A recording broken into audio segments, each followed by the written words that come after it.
Hello အားလုံးမင်္ဂလာပါ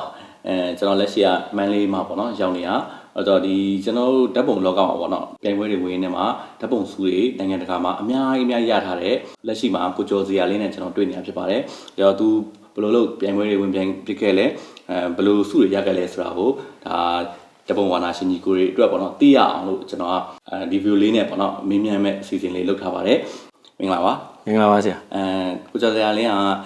ဒီဓာတ်ပုံလောကတွေကိုပေါ့နော်ဘယ်လိုမျိုးလေးရောက်ခဲ့တာလဲပြောပြပါအောင်ဒီဓာတ်ပုံလောကထဲမှာကျွန်တော်လုပ်ငန်းမျိုးစုံလုပ်ခဲ့ရတယ်ပေါ့နော်အလုပ်မျိုးစုံလုပ်ခဲ့ရတယ်ပြီးတော့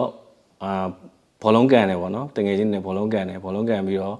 ဒါ professional တယောက်ဖြစ်ဖို့အထိကိုဘောလုံးသမားတယောက်ဖြစ်ဖို့အထိကိုရည်ရွယ်ခဲ့တယ်ပေါ့နော်ဒါပေမဲ့မဖြစ်ခဲ့ဘူးတကယ်ချင်းတွေရဲ့ဓာတ်ပုံဘောလုံးကန်တဲ့ဟာကိုကျွန်တော်ဖုန်းလေးနဲ့ဓာတ်ပုံစရိုက်တယ်ပေါ့နော်သူရဲ့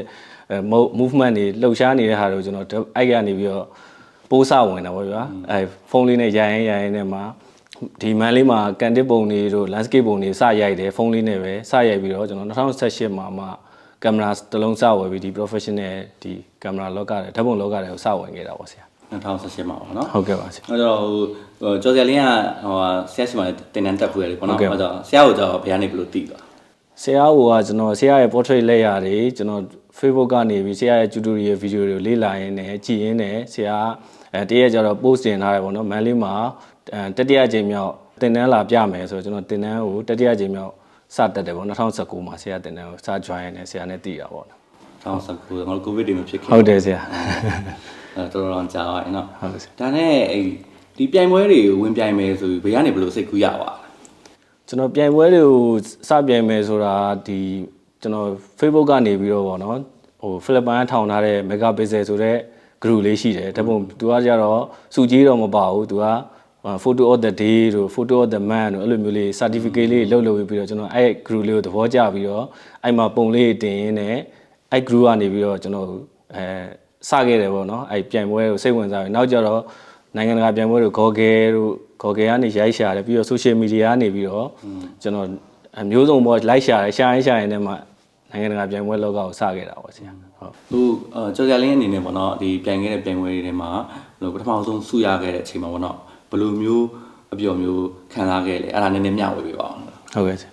ကျွန်တော်ခုန Mega Pixel group ကနေစပြီးတော့ပြိုင်တဲ့အခါမှာသူတို့ရဲ့ certificate တွေတို့ဘာတွေတော့ရတော့ကျွန်တော်သူတို့ပွဲရလဲစုကြီးမပါတော့ကျွန်တော် update ထပ်လုပ်ချင်တဲ့အတွက်ကျွန်တော် Google တို့ social media ကနေတခါ free ပွဲတွေပြန်ရှာရင်းနဲ့မှဒီ UNESCO ဆိုတဲ့ UNESCO ကကျင်းပတဲ့ Zero ဆိုတဲ့ဒူငယ်ပြိုင်ပွဲပေါ့ဗျာ section 1ကနေ25နှစ်အတွင်းပြိုင်ရတဲ့ပြိုင်ပွဲမှာကျွန်တော်လည်းအဲ့နှစ်မှာ25နှစ်ဖြစ်နေတာပေါ့နော်ဒီနှစ်ပြီးသွားရင်နောက်နှစ်ကျပြိုင်လို့မရတော့ပြိုင်ပွဲတွေ့တဲ့အချိန်ကျအဲ့25နှစ်မှာပဲကျွန်တော်အဲ့ပြိုင်ပွဲမှာပဲဒုတိယဆုရခဲ့ပါတယ်အဲ့ဒုတိယဆုရတော့ကျွန်တော်အရန်ပျော်သွားရပေါ့နော်ပျော်ပြီးတော့အမြဲရည်တောင်ကြားရတယ်ပေါ့ဟုတ်အဲ့တော့အခုကဓာတ်ပုံလောကထဲရောက်တာဘာပဲ2019လောက်ဆိုတော့ပေါ့နော်2019လောက်ဆိုအခုဟာဆိုရင်မနေ့6နှစ်အဲ့လောက်ရှိပြီဆိုတော့ငါတို့ဒီဂျားထဲမှာပေါ့နော်အဲ့လိုမျိုးကိုဒါကိုစက်မလုပ်ချင်တော့လောက်အောင်မျိုးပေါ့နော်ဟိုကြာရှုံးမှု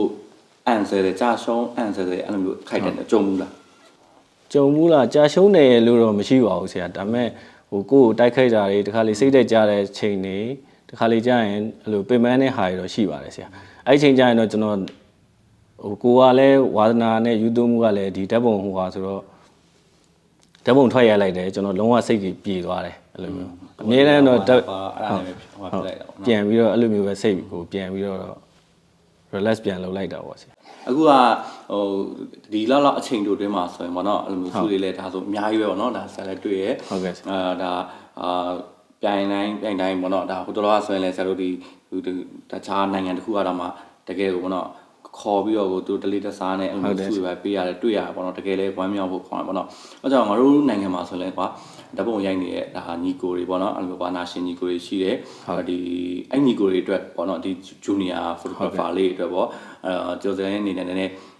စကားလေးပြောပြပါအောင်ချက်လားဟုတ်ကဲ့ဂျူနီယာညီကိုတွေအတွက်ကကျွန်တော်ပြောချင်တာကတော့ဟိုစိတ်တက်မကြကြပါနဲ့ပေါ့တခီးကတော့ပြီးတော့တခုလုံးမယ်ဆိုရင်အမြဲစူးစမ်းနေဖို့ပြောချင်ပါတယ်ပြီးတော့ဒီကျွန်တော်တို့ဓာတ်ပုံပြိုင်ပွဲတွေပြိုင်နေဆိုရင်လည်းတစ်ခါတော့ပြိုင်တာနဲ့ကျွန်တော်စုမရတာနဲ့စိတ်တက်မကြဘူးရှုံးမပေးဘူးပြီးတော့ကျွန်တော်တို့တခုစုဆိုတာလည်းကံကောင်းမှလည်းဆိုင်တယ်ပြီးတော့ကိုယ်ကလည်းစူးစမ်းအားထုတ်မှုလည်းလိုတယ်ဗျာ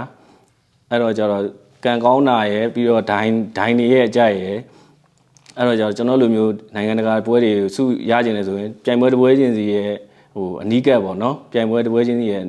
ဟိုရင်းနှီးမှုချင်းကပ်မှုကိုလည်းလိုတယ်ပေါ့နော်အဲ့ဒါလေးတခြားလေးလာချင်းကပ်ပြီးတော့ပြိုင်ကြပါပေါ့အဲ့ဒါဆိုရင်ကျွန်တော်လိုမျိုးပဲစုတွေအများကြီးရလာမှာပဲပြီးတော့ portrait နဲ့ပတ်သက်တာဆိုရင်လည်းဒီဆရာမင်းသက်ရှိမှာလာပြီးတော့တက်ကြပါလို့ကျွန်တော် recommend ပေးပါတယ် အဲ့ဒီကအခုနောက်ပိုင်းမှာဟိုကျော်စရာလင်းရပေါ့နော်ဒါတခြားဘူးမှမလုပ်တဲ့ဟာမျိုးလောက်ထားလဲတွေ့ရပါပေါ့နော် Facebook မှာ group လောက်ထားပြီးတော့ပေါ့နော်ဒီပြန်မဲဝင်နေတဲ့ညီကိုတွေအတွက်ဟိုဘယ်လိုပဲချိန်မှာဘယ်လိုပြန်ပွဲတွေရှိတယ်ပြန်ဘယ်လိုပြန်တင်လဲဆိုတာလေးလုပ်ပေးရတွေ့ရပါပေါ့နော်အဲ့အတွက်လည်းဒါအများကြီးကောင်းတယ်ပေါ့နော်အဲ့တော့ဝါနာပါတဲ့ညီကိုတွေနေနဲ့ကလည်းဒီဗီ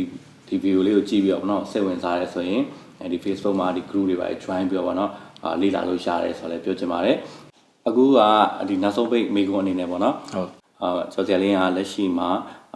ရှေ့ဆက်ဖို့ပေါ့နော်ဘာတွေလုပ်ဖို့စီစဉ်ထားရရှိလဲအဲ့ဒါလေးလည်း sharing လုပ်ပါအောင်ဟုတ်ကဲ့ဆရာကျွန်တော်နောက်ထပ်ရှေ့ဆက်ဖို့ဓာတ်ပုံနဲ့ပတ်သက်ပြီးတော့လုံးမဲ့ဟာတွေတော့အများကြီးရှိတယ်ဒါပေမဲ့အခုလောလောဆယ်တော့ကျွန်တော်နိုင်ငံတကာပြိုင်ပွဲတွေကိုတပွဲချင်းစီရဲ့ချင်းကပ်ပုံချင်းကပ်နည်းတွေကိုကျွန်တော်အပြင်မှာဒီဓာတ်ပုံဆရာဝါနာပါတဲ့ပြိုင်ပွဲဝင်တွေကိုဖိုတိုတော်လေးအပြင်မှာစုံပြီးတော့လုပ်ဖို့ရှိမယ်ပြီးရင်ဓာတ်ပုံပြိုင်ပွဲတွေကျွန်တော်လုပ်ပေးဖို့ရှိမယ်ပြီးရင်ကျွန်တော် group တွေကညီကိုတွေကိုကျွန်တော်ထပ်ပြီးတော့နောက်ထပ်ပြိုင်ပွဲတွေအသစ်တွေကိုကျွန်တော်ချပြဖို့ကြိုးစားနေပါတယ်ဆရာဟုတ်ပြီကောင်းတယ်ဒီခုနဖိုတိုတော်လေးလုပ်တဲ့ဟာလေဒါအရင်ကောင်းတယ်ပေါ့နော်လုပ်ပေးပါဟိုတကယ်လို့အခွင့်အခါတင်နေဆိုရင်လည်း record view လေးဖမ်းပြီးတော့ကျွန်တော်